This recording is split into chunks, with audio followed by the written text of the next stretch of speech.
की दोपहर में गांव के चौराहे पर कुछ किसान बैठे हुए थे।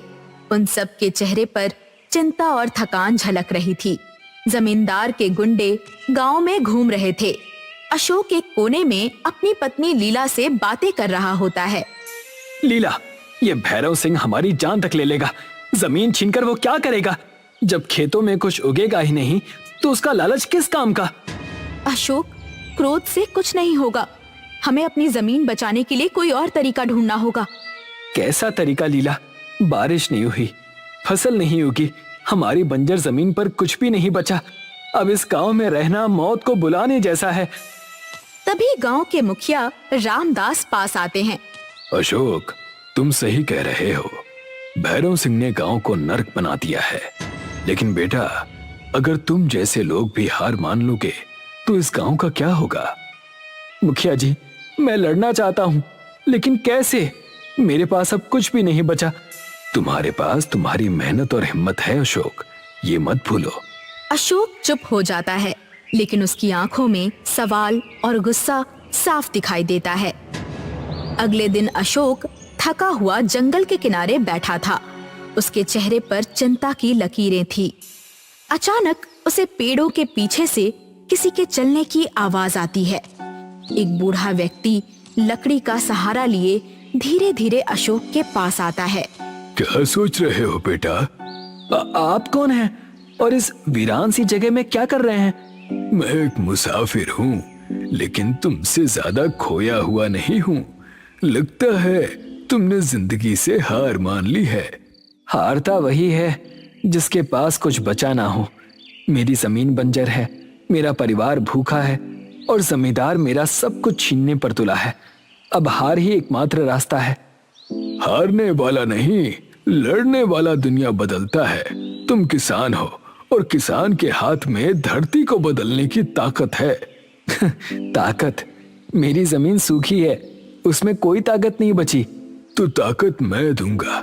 ये लो, ये 3 बीज, इन्हें अपनी जमीन में बो देना और याद रखना, जो उगेगा वो तुम्हारी किस्मत बदल देगा।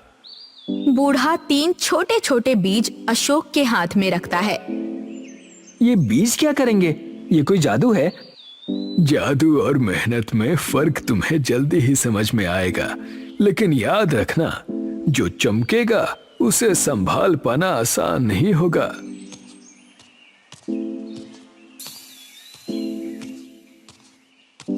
अशोक, वो बूढ़ा कौन है और ये बीज क्या सच में हमारी मदद करेंगे? मुझे खुद नहीं पता लीला, लेकिन इन बीजों को बोने में कोई नुकसान तो नहीं है। शायद ये हमारी आखिरी उम्मीद हो। अगर तुम्हें इन पर भरोसा है तो मुझे भी है। हमारी मेहनत और प्रार्थना से चमत्कार हो सकता है। अशोक और लीला ने बीज बोकर एक दूसरे की ओर देखा। उनके चेहरे पर उम्मीद और डर का मिश्रण था। अब हमें इंतजार करना होगा। ये बीज क्या करते हैं, ये आने वाला समय ही बताएगा। दोनों अपने झोपड़े में लौट आए। सुबह के समय अशोक और लीला खेत की ओर जाने लगे। जैसे ही वो खेत के पास पहुँचे, अजीब सी चमक दिखाई दी। जमीन से छोटे छोटे चमकीले पौधे उगाए। ये पौधे रात के तारों की तरह चमक रहे थे। अशोक, ये क्या है? हमारी जमीन तो बंजर थी, लेकिन ये पौधे कैसे उगाए? ये वही बीज है जो उस बूढ़े व्यक्ति ने दिए थे, लेकिन ये कोई आम पौधे नहीं लगते लीला। ऐसा लगता है जैसे ये आसमान के तारों से जुड़े हों। अशोक, ये चमत्कार है। हमारी जमीन पर रोशनी आ गई है। अब हमारा गांव भी खुशहाल हो सकता है। अशोक और लीला एक पल के लिए खुश हुए। लेकिन लीला, अगर गांव वालों और जमींदार को इसके बारे में पता चल गया तो ये चमक हमारे लिए मुसीबत बन जाएगी। हमें सचेत रहना होगा अशोक, लेकिन सच को ज्यादा दिनों तक छुपाया नहीं जा सकता। अगले दिन गांव के लोग खेत के पास जमा हुए। सभी चमकदार पौधों को देख रहे थे। उनकी आंखों में आश्चर्य और खुशी थी। लेकिन भीड़ के बीच जमींदार के एक आदमी ने ये सब देखा तो वो तुरंत भैरव सिंह को खबर देने दौड़ा।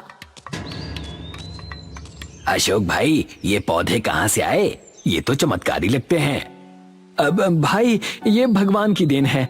मैंने बस मेहनत की और ये उगाए। अगर ये पौधे हमारी जमीन पर भी उग जाएं, तो हमारी किस्मत बदल सकती है। अशोक, तुम्हारे खेत ने उम्मीद की नई किरण दिखाई है, लेकिन तुम्हें सावधान रहना होगा। जमींदार तक ये खबर पहुंची तो वो इसे तुम्हारे हाथों से छीन लेगा। अशोक कुछ कहने ही वाला था कि दूर से भैरव सिंह और साथी आते हुए दिखे। भैरव सिंह अपने आदमियों के साथ खेत पर पहुंचा। उसके चेहरे पर क्रोध और लालच का मिश्रण था। उसने खेत की चमकदार पौधों को देखा। तो ये है तुम्हारा चमत्कार अशोक। मेरी जमीन पर ये जादू उगाकर तुमने मेरी आंखों में धूल झोंकने की हिम्मत की। जमींदार साहब, ये जमीन मेरी है। मैंने इसे अपने खून पसीने से सींचा है। इन पौधों पर आपका कोई अधिकार नहीं है। तुम्हारी जमीन, तुम्हारी हिम्मत कैसे हुई ऐसा कहने की? ये पूरा गांव और हर खेत मेरी जागीर है। अब ये चमकीले पौधे भी मेरे हैं। जमींदार साहब, भगवान की देन को कोई इंसान अपनी जागीर नहीं बना सकता। ये पौधे मेहनत और विश्वास का फल हैं। चुप रहो, मैं जो चाहूंगा वही होगा। आज से ये जमीन मेरी है। अशोक, अगर तुमने विरोध किया तो अंजाम भुगतने के लिए तैयार रहना। भैरव सिंह ने अपने आदमियों को पौधों को उखाड़ने का आदेश दिया। अशोक और लीला ने बीच में आकर रोकने की कोशिश की। गांव वाले अशोक का साथ देने आए, लेकिन जमींदार के गुंडों ने हथियार निकाल लिए। जमींदार साहब, यह अन्याय है। गरीबों की जमीन छीनने से आपको कुछ नहीं मिलेगा। मुझे सोना मिलेगा, समझे? ये पौधे कोई आम चीज नहीं है। मुझे इनकी चमक से खजाने की गंध आ रही है। जमींदार ने आदमियों को पौधे उखाड़ने के लिए छोड़ दिया और वहां से चला गया। अशोक और लीला चिंतित हो गए।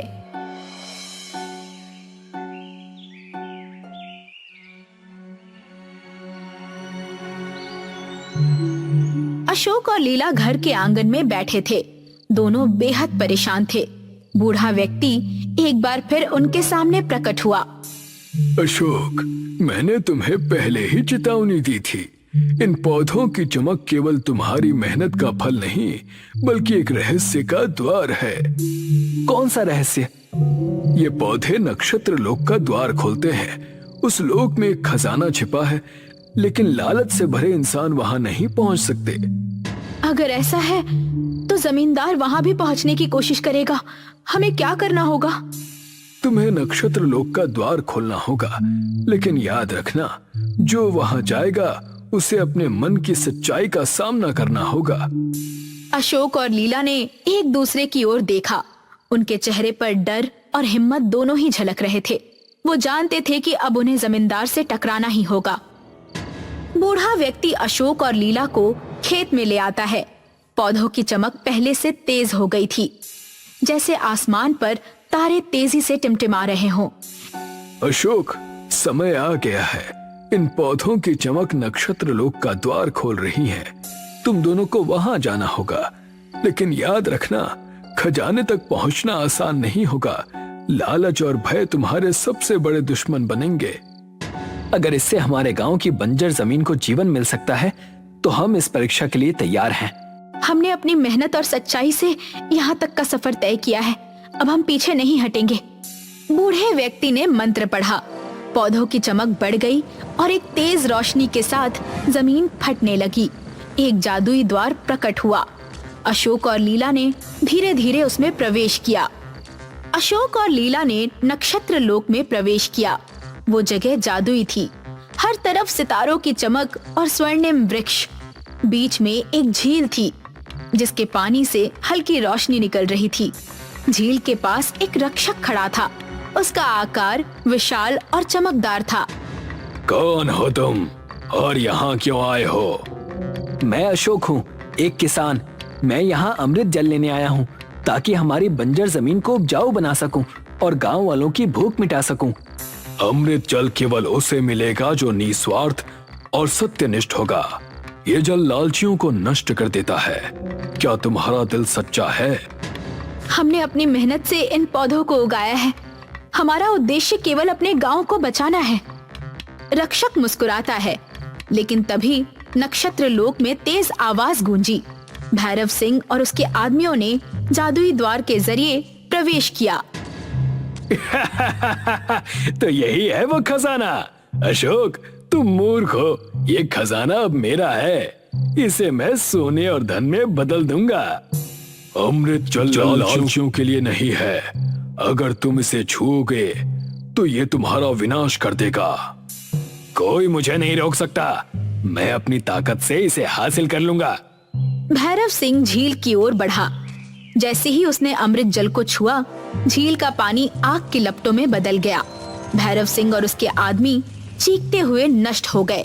अशोक और लीला ने भयभीत होकर सब कुछ देखा। देख लिया, लालच का यही अंजाम होता है। हमने देखा और समझा भी, लेकिन हमारा उद्देश्य केवल अपने गांव की भलाई है। क्या हमें अमृत जल मिलेगा? तुमने अपनी सच्चाई और निस्वार्थता से इसे पाने का अधिकार अर्जित किया है। ये लो। रक्षक अशोक को एक सुनहरी मटकी में अमृत जल देता है। अशोक और लीला वापस गांव लौट आए। उन्होंने अमृत जल अपनी जमीन पर छिड़का। देखते ही देखते बंजर जमीन पर हरियाली फैलने लगी। खेतों में फसलें उगने लगी। गांव के लोग खुशी से झूम उठे। अशोक, तुमने हमारी उम्मीद को सच कर दिखाया। अब ये गांव फिर से समृद्ध होगा। ये हमारी मेहनत और सच्चाई का फल है। हमें तो बस अपनी ताकत पर भरोसा करना था और ये भी समझना था कि लालच से कुछ नहीं मिलता, लेकिन निस्वार्थता हमेशा रंग लाती है। गांव के लोगों ने अशोक और लीला को धन्यवाद कहा। गांव में हर कोई खुश था। अशोक और लीला खेत के पास थे। बूढ़ा व्यक्ति एक बार फिर उनके सामने प्रकट हुआ। कौन है बाबा, और आपने हमारी मदद क्यों की? अशोक, मैं नक्षत्र लोक का रक्षक हूँ। सदियों से मैं धरती पर भ्रमण करता हूँ और उन लोगों की तलाश करता हूँ जो सच्चाई और निस्वार्थता के साथ अपनी जमीन और जीवन को संवारने का सपना देखते हैं। लेकिन हमें क्यों चुना? क्योंकि मैंने तुम्हारी मेहनत और सच्चाई को देखा था। तुम्हारे जैसे लोग ही अमृत और नक्षत्र लोक की शक्ति का सही उपयोग कर